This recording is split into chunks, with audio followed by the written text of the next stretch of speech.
Alors maintenant, nous allons voir un petit peu les unités pour les chiffres. Alors, lorsque je reprends mon exercice de tout à l'heure du planning, ici nous pouvons nous apercevoir que l'unité est inexistante. Pour l'instant, j'ai des valeurs qui sont sans unité. Or, elles sont normalement exprimées en heures. Par défaut, Excel a un certain nombre d'unités préenregistrées. Tout se trouve dans le groupe nombre. On a une petite liste déroulante. On a donc ici le format standard qui est le format de départ, de base.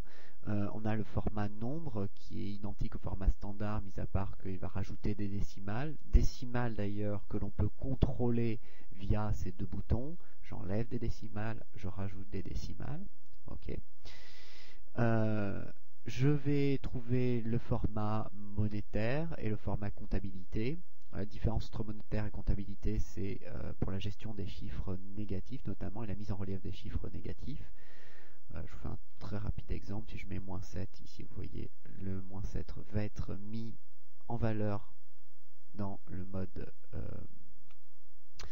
mode comptabilité.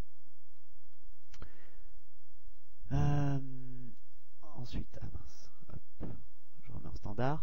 On va avoir la possibilité de formater des dates courtes et des dates longues, à savoir que lorsqu'on tape une date, comme tout à l'heure, ici, je vais avoir la possibilité soit de l'écrire en toutes lettres grâce à date longue, soit de l'écrire en mode réduit grâce à date courte.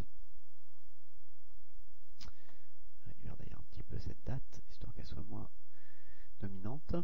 Ensuite, on a un format pour les heures, bien entendu, un format pour les pourcentages. Alors, je reviendrai dessus quand on attaquera les calculs de pourcentage. Elle a une particularité, cette unité, c'est qu'elle multiplie obligatoirement le chiffre que l'on rentre par 100 et elle indique ensuite le symbole pourcentage derrière. On a un format texte qui est assez pratique lorsque l'on veut vraiment considérer que ce n'est pas des chiffres mais du texte.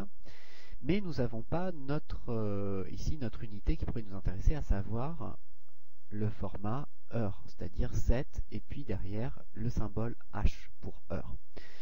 Pour résoudre ce problème extrêmement simple, je vais aller dans ma liste déroulante sur autre format numérique. Je vais sélectionner dans autre format numérique le mode personnalisé. Je vais lui indiquer donc la personnalisation des standards des unités se passe comme ceci. Vous choisissez donc, si vous souhaitez un chiffre, par le symbole 0. 0,00 nous donnerait un chiffre avec 2 décimales après la virgule, donc nous, ce n'est pas notre cas. Et ensuite, vous indiquez entre guillemets, comme ceci, le symbole que vous allez rajouter derrière. Donc moi, ça va être le symbole heure. Je vais même rajouter un petit tiret.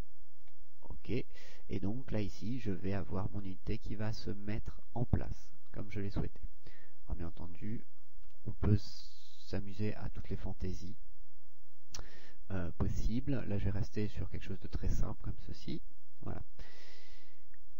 Lorsque je rajoute maintenant un chiffre, par exemple ici je rajoute le chiffre 5, par défaut il va m'indiquer 5 heures et non 5 tout court. Donc ça fonctionne bien. Donc voilà comment on personnalise et comment on gère les unités dans Excel.